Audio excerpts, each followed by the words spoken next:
Contrast Uncut, yeah, you know that's us. Where we only speak the real and the real rock with us. Where we motivate the people and politic on success. Oh no, we ain't DJ Khaled, but they swearing we the best. Contrast Uncut, contrast Uncut, contrast Uncut, contrast Uncut.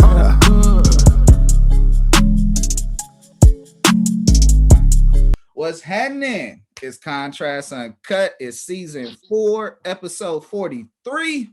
I want to give a big shout out to Uncle Snoop's Army and Bobby D Presents. I appreciate you, brothers. It's your host, Zylo, aka DJ $1 like I won some money. Today, we have a really incredibly dope special guest. You know, he was born in the city of Angels, Los Angeles. And, you know, for this interview, this brother's in the ATL putting in work. And if you're going to get one theme out of this brother, is this brother puts in the work and he don't run from it. He keeps on putting it in. And he's a world-renowned DJ, Billboard charting producer, and one of the premier West Coast representatives when it comes to taste-making and music and culture. I have personally seen this brother get down on the ones and twos and run the wheels of steel like the greats, reading the crowd and keeping energy right for the BET experience in 2019. He was DJing for whoever didn't have a DJ that day and was performing. And he was rocking with them like they've been on tour for years. This brother's chemistry is like so sustainable and transparent that everyone can feel it. It's on 1000. His brother started off as a club DJ and worked his way into radio real early in his career, where he had his own show under the leaders of the West Coast sound, Young California, with the guidance of Queen of DJs, DJ Charisma. He would go on to DJ for some of LA's greatest artists in the region, from G Perico to, you know, my homie just got out, Drakeo The Ruler, to Free 03 Greedo, to Blueface, to Kalen For Real, to Roddy Ricch, just to name a few. He understood the value to put yourself on in your region first. He was the official DJ for the Shoreline Mafia and has traveled the world since. Transitioning into producing, he has developed his own taste and sound and filled a void with his own production and music. He has produced for the likes of Corday, Ty Dolla $ign, E40, Problem, Capolo, T Grizzly, Meek Mill, just to name a few. This brother has put in work and has quickly become a household name in the game. And if you don't know who I got on the show by now, it's all good. We got all episode to chop it up with the brilliant mind behind the Cypress tag, Cypress Moreno. How you doing, brother? Damn, bro. I don't think anybody gonna ever top that. That's probably the best introduction I'll probably ever receive. Best introduction I've ever gotten, bro. Good looking, but shit, I'm happy to be here. Hell, you know, that was an amazing introduction. You was saying some shit that just went over my head. Like, you know, it's been a long, you know, we in 2021, but 2020, that was a long year.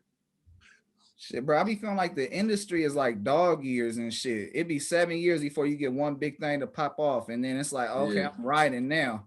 It's over. Yeah. Because I've been in the game like 7-8 years now. So I could relate.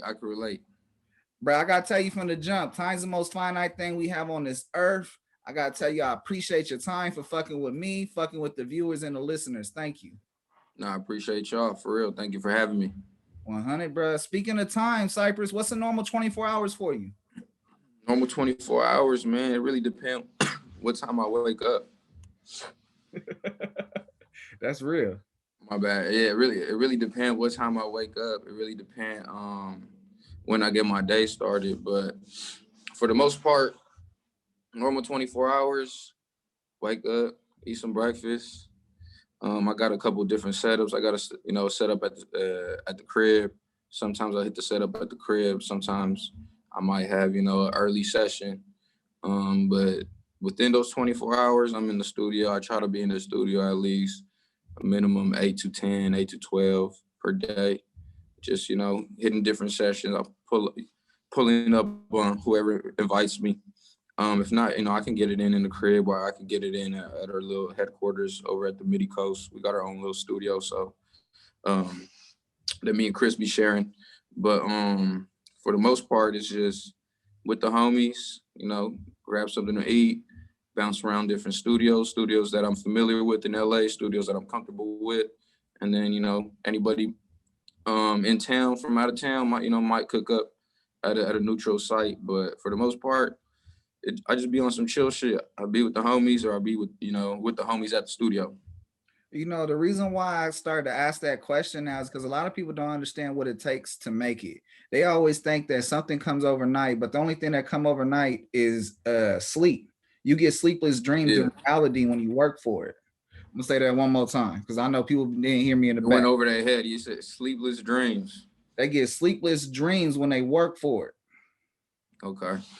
You feel me? And you've been able to really work for it and put the work in. And so many other people that come on the show, they put the work in, but they don't realize that you're in somewhere where you love to be for 8 to 12 hours a day. Yeah. That's real work. That's real passion. You ain't looking at the time. You over here saying, I think it was 12, but it was really like 14 hours yesterday. Yeah, real shit. I've been in the A, haven't been going to sleep till I'm still kind of in that late time, I feel. So I'm going to sleep around like 8, 9 a.m. over here, which really like my normal time in LA. Get back home like around 5, 6. Sometimes, I might hit the tamale lady at like, she opened up right at 6 a.m. So I might not get home till like 6:30, eat my breakfast, go to sleep like around 7:30. So I'm really just be on my own time for real. Hell yeah, bro. Especially since this COVID, this COVID stuff, this pandemic, it's just like I went from traveling a lot to now I got more time to, be in the studio and work.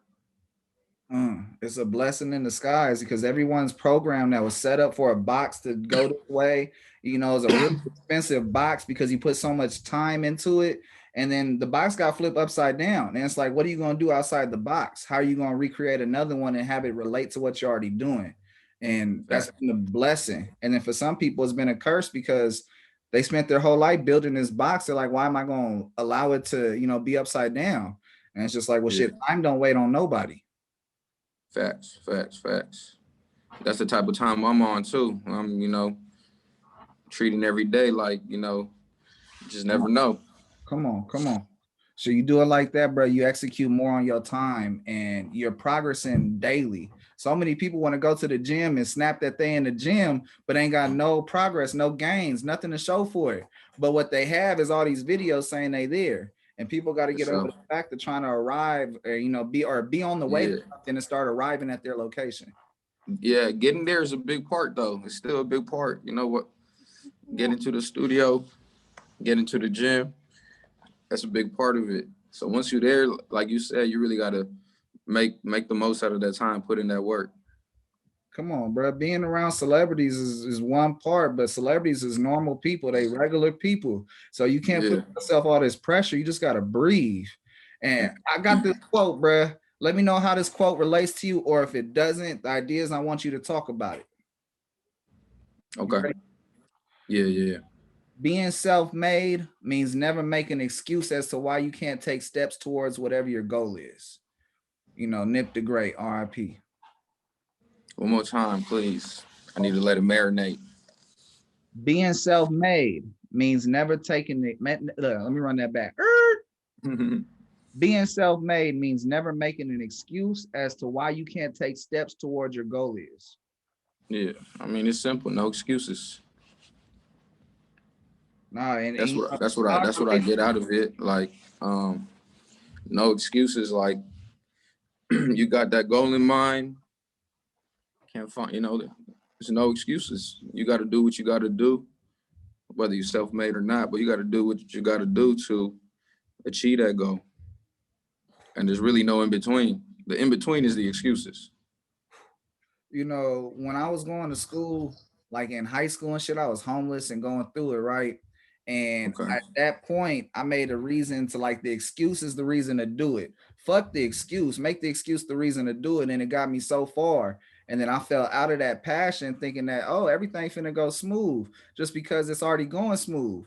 And as you know, life goes upside down as soon as you take your eyes off the prize and your priority becomes, secondary. And then boom, you over there trying to figure out what to do. Yeah. Facts. But shit. Talking about the music game.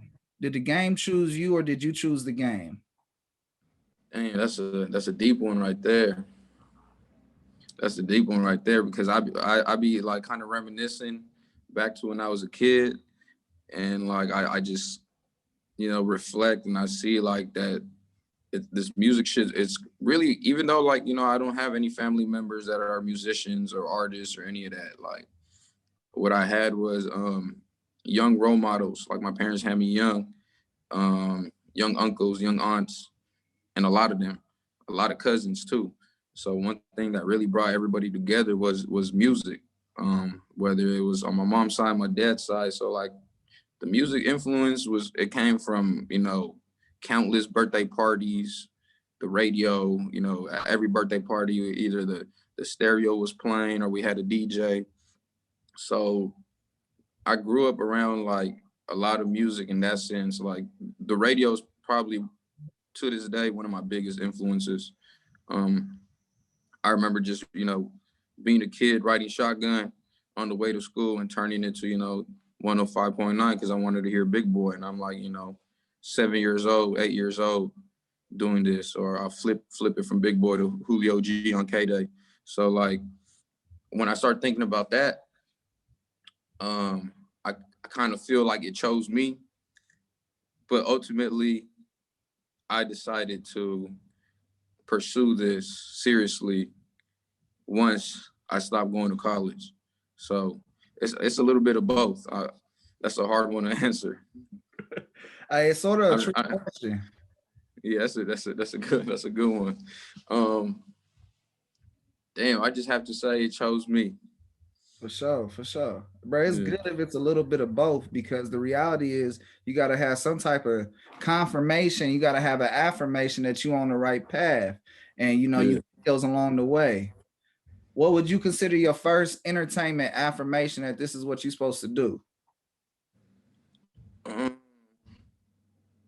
Probably had to be like my first club gig. Like the first time I ever rocked a club, opening DJ. My laptop crashed, but somebody looked out for me, and I had my music on the flash drive. It's like, go ahead, rock on my shit. I did my little 30-minute set. Everything was straight. Shout out DJ One More. DJ One More let me use his laptop. My first gig ever, and it was me, him, Charisma, Yessie Ortiz, and just that night, that whole atmosphere, just being in that setting. I had just turned 18 years old, so I'm in the 18 and over spot up in Hollywood, and it was jumping. Like, you know, I think that's when I was like, okay, yeah, I'm on to something. I feel it's always somebody that invests in an idea or puts someone in a position to reach their dreams. Who do we owe to thank you for investing into your dreams? Man, got to start with like the support system at home. So definitely like family, mom, dad, brothers, uncles that are here, not here with me. Thank yous to like really just all the OGs and I guess the mentors that I kind of came up under. Like I'm a product of many amazing DJs, like LA, the LA radio DJs, LA club DJs. So, you know, just any DJ that I ever rocked with, you know, management, just in-house team. It's a lot of thank yous. Like it's too many to name, but definitely a lot of people. I wouldn't be here if it wasn't for a lot of people. Hell yeah, no, it takes a village. It for sure does. Bro, when it comes to your purpose, I feel like you're living in it right now. That feeling of passion leads to a vision. That vision was driven by a law of attraction, manifestation. What can you tell the listeners about your journey to manifestation to where you are today? I definitely believe in manifestation. So you got to think it, you got to believe in it, and you just got to work hard towards it. So far, I guess I've set these goals. Like I've set like one of my earliest goals as a DJ was like simply to DJ at a club, and like I kind of that was kind of the first things I ever did was, you know, found my way to DJ into a club. I just say like I guess up to now, like I've set a lot of goals. I've met a lot of goals. I've surpassed a lot of goals. So just always keep reaching higher. Like it's cliche, they say reach for the stars, but just keep going and keep setting new goals. And, it's really endless possibilities in this shit. So For real. Once you like passionate and you're driven about it and you work hard, like you start, surpassing these goals, or just even like it's some shit that I've done where I look back and I'm like, damn, like, I did that. That was never really a part of my original plan, but it happened. Nip said we're gonna have to rearrange that list. And what things have you rearranged from reflection of 2 years ago to now? 2 years ago to now, man, it's a whole lot. Like, I learned a lot from the touring experience. So, and Nip always preached independence, and I was around a lot of artists that either stayed independent or chose to sign. Man, hold on, let me double back because I lost my train of thought. What was the question? Nip said we got to rearrange that list. And, I feel like as you surpass your goals, what have been the list that you rearranged from the past 2 years to now? Okay, yeah. So I just say like the rearrangement really came from this pandemic. Because my schedule for 2020 was already on a piece of paper. It just so happened that on that piece of paper, it was numerous dates that said canceled next to them because of everything that happened. So I had to rearrange really my schedule. And me rearranging my schedule was really a sign for me to really just like go from, okay, I did this already, this DJ shit. I kind of, I'd say I'm pretty content with what I've done as far as being a DJ, but now it's time to really execute and make some noise as a producer. Also an executive, because like I have my own record label. I'm really, I'm putting out music. I'm the artist. I'm the producer. I'm the DJ. I'm also A&R in these records in-house. So yeah, to rearrange my goal. I mean, shit, I rearranged definitely just kind of being content with being on the road and DJing and really just kind of, now I'm jumping into being a producer, putting out my own records, working my own records, and just building this record label ultimately. Shit, bro, you a one-stop shop. You're a tastemaker, a curator, and an opportunity. I mean, you give hope. You feel me? And a lot of people like to be a culture vulture for hope. And you give a lot of progress in the idea that they can really grow with somebody that's been through it and came from where they didn't have no handout. They had to work for everything they have. That's dope. Appreciate that, for real. What has been your most rewarding moment so far in the game? Most rewarding moment, man. It's a couple. Off the top of my head, like I had my own headlining show in LA that Red Bull threw. This was shout out Red Bull. I think this 2019? Yeah, I think it's 2019, November 2019. And then as a producer, the T Grizzly record with Meek Mill, that felt like, pretty rewarding. And then just being able to travel, just being able to go overseas, and just like, it's a crazy feeling. Like when you have, I've been out to Europe twice, and from those trips, like I've made a lot of connections and relationships, friendships, like I kind of don't even see the people that like look up to me as fans. I really see them almost as friends, because, these are people that came out to support me, recognize who I was and what I was doing. And, it was just all love. So, yeah. I guess it's a little bit of everything. Respect, bro. It's still kind of new to me. Like I'm still kind of experiencing shit as I go. No, as you should. You know, you hella humble, so that list is gonna continue to grow, and that's part of the variable of why people genuinely fuck with you, bro. And it's transparent. It's not hard to find that answer. Appreciate that. No, for real. Bro, what's a few things people got fucked up about DJing for an artist and a set versus DJing for a club? DJing for an artist for a set. I mean, you gotta have that chemistry. Definitely gotta have that chemistry. You gotta be on the same page with the artist, just right off the jump. If you're not on the same page with the artist, the crowd gonna know.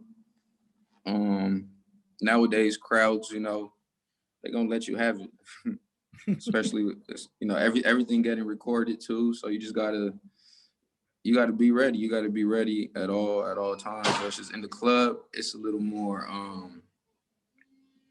flexibility. You know what I'm saying? You could play whatever you want. You can connect with the people. My club DJing has evolved over the years because I've been on the road. So yeah, I try to incorporate like stuff I do with the artist or while I'm on the road, you know, playing shows when I DJ in the club. So they're a little similar. Yeah, they're a little similar, but for the most part, they're similar in ways, but they're not the same. Hell yeah, no, for real. You spend a little bit more attention to who's working the crowd versus when there's no artist, you're working the crowd. Yeah. No, I've definitely learned. I've learned a lot of stuff from DJing with an artist.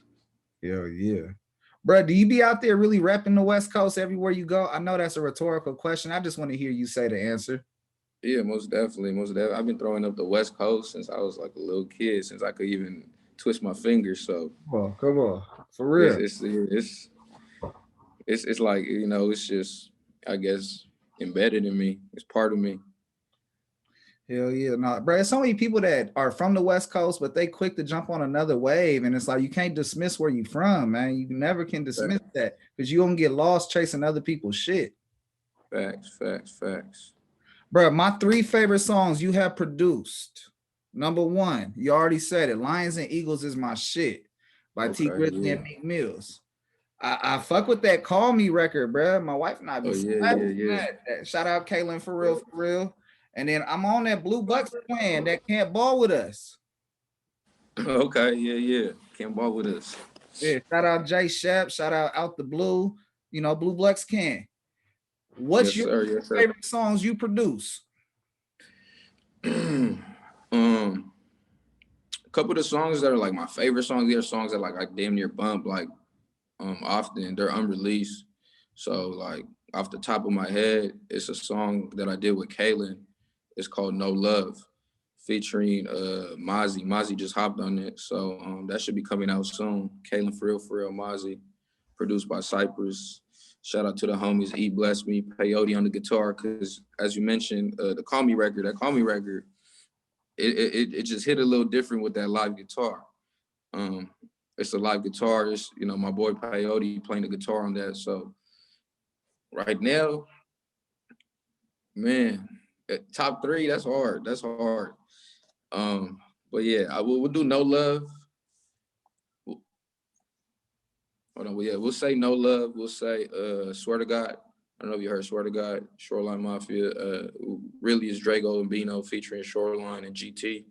That's the song that got you on. Yeah, Swear to God. And then 3rd, we'll do Lions and Eagles. But I guess no particular order, just 3 off the top of my head that I'm fucking with. Shit, bro, I was talking to Capolo and he was like, man, I got this record from Cypress that go fucking crazy. Man, and this is like within the last week. This record probably not even a week old at that. It's probably not even mixed or taken care of. Shout out Cinematic Music. Yeah, no, that record, I'm excited about that record. Shout out Capolo, shout out Russ. we got some, some things in motion. Hell yeah, nah. I've had them on the show, and it's been a blessing. They really putting on for the town. They really putting on for the West Coast, bro. They bringing that vibe back, that feel good vibe. Yeah, And it's dope. You curating that. I'm gonna put a pause on the entertainment questions. I got just one segment for you. It's called my impulse Q&A. Pretty much, I got impulse questions I wrote down before, and I want your impulse answer. You don't like the question, just say pass, and I'll hit you with another one. Okay, so I'm just trying. I gotta answer these quick. Yeah, I mean, what the first thing that comes to your mind? Impulse. Okay, yeah. First thing comes to your mind. All right, question number one. What is the funniest thing you've seen happen on tour? I'm gonna say pass. Question number one. Having traveled the world touring, what is one place you recommend to travel at least once? Australia. Australia. Okay. Fun fact. I'm gonna say the city too. It's between Sydney and Brisbane. Oh no, Sydney and Melbourne. Sydney and Melbourne, Australia. Okay. Shit, bro, they really be having big ass bugs and shit. I didn't see any. I see some kangaroos though, like on the side of the road. They was looking big and buff. Yeah. You know, in Cali, they got deers and shit. They got kangaroos in Australia. That's some shit. Don't get kicked by them. Question number two. What is one thing you love, but you wish you hated? One thing I love, wish I hated? One thing I love, but wish I hated. I'm thinking about like all the shit that I love. But I can't hate all the shit that I love. I don't know if that makes any sense. Like the first thing that came to mind, something you love, was family and music. You know what I'm saying? In that order. But I guess we talking about. Are we talking about materials? Yeah, you go materials. Most people talk about food. That's another thing that came to mind too. So I guess Jamaican food, because sometimes after that spicy jerk chicken, you be hitting the restroom and it just be all bad. Come on, sizzle. Yeah. But the shit tastes fire going down. Yeah. There's actually a truck called Sizzle and Fire in LA. It's funny that you said that. Shit, I mean, that shit sounds great except for the fire part at the end. Question number 3.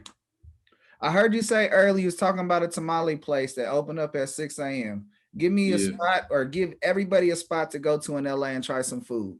Oh yeah, it's Pico Union if you want to hit the tamale lady. Olympic and damn, what's the cross street? It's right off of Olympic, across the street from 10th Street Elementary. It's a small street. I should know the small street, but yeah. If not, I like hitting Taurino. It's a taco spot, also close to Pico Union off of Hoover. What else would I be hitting? There's a place called La Pupusa. It's also in Pico Union, actually, right off of Washington and Union. Echo Park got a couple spots. There's a couple sushi spots I'll be hitting off of Sunset. I like to eat. But it's been hard to eat in LA, for real. If you in Atlanta, you got to go to Sea Salt. I've hit that spot like 4 times already. It's called Sea Salt. Oh, you just put me on some shit. I'm writing that down. Yeah. Oh, mama. Sea Salt on Greenwood. Sea Salt on Greenwood. I'm gonna be out there in March. I'm for sure finna try it and see what them taste buds like. Come on, you from Cali. You know what shit tastes like. You understand me? Yeah. So, bruh, you have survived my impulse Q&A. As a reward, the floor is yours. I do want to shout out the MIDI studio. I want to shout out Chris Munoz for making this happen. And, bruh, like I said, the floor is yours, bruh. Promote whatever you're trying to do. It's you. Man, floor is mine. Shit. Call me out now. All platforms. Cypress Moreno, Kalen, for real. Just stay tuned. Catch 22 is a label. Got a lot more music dropping this year. Couple music videos getting ready to drop. But yeah, I'm in Atlanta. I'm out here. I'm working. Bruh, Catch 22. Y'all looking for artists, producers? What y'all looking for? Or you waiting until something makes sense? Catch 22 is independent. So if you're an artist, you're a producer, tap in. If you a label, hit Chris. But now we looking for right now we're looking for someone that understands what's going on. It still might be a little too early for people to understand. There's a couple people that do understand, but someone that understands what's going on and someone that is ready to rock with us. So let me just add. I got 8 albums ready to go. I got a couple EPs ready to go. I got singles for the next year or so. And I'm still working. I'm out here in Atlanta getting some more shit done. So I guess we could leave it at that. Hell yeah! If you ain't coming to this brother with that same set of requirements to succeed, you wasting this brother time. You understand me? Don't be wasting Cypress time. Say that. Man, don't be wasting Cypress time. On that note, it's Contrast Uncut. It's season 4, episode 43. Man, I want to give a big shout out to Uncle Snoop's Army and Bobby D Presents. I wouldn't be able to do incredibly dope shit like interview Cypress Moreno and have this brother drop gems. He let them 60-round carrots hit, and if you ain't drinking the water and letting that shine touch you, that's on you. This brother put the gems out there for you to grab. I appreciate you, Cypress, bruh. Thank you for rocking with us. Boom. Man, I appreciate you. Shout out Zylo, shout out Uncle Snoop, Bobby D. Thank you for rocking with me. Hip-hop really taught me to give it all I got left. Wu-Tang taught us how to beat the projects and tell my story over beats and it could be a project. Look how it all begun. Bum skibbity bum. Yeah, grew up on that Nas, on that L, on that pun. Old soul when I was young. Crisscross make them jump. Battle rapping for respect, my nigga. This ain't what you want. Can I kick it when I'm rhyming? Be a legend through Ebonics. Was a sticker boy. Felt like sticky. Man, I know you guys can't smell this right now, and I ain't talking about none of that other stuff. I'm talking about some of that good stuff, that smell good stuff. I think it's breakfast. What time is it? It's breakfast time. Make sure you tune in to Contrast Uncut no matter what you're doing. Whether you're eating breakfast, you're smelling good food like I'm smelling, or if you're smelling other stuff, we're good to watch too. Make sure you tune in. Thank you.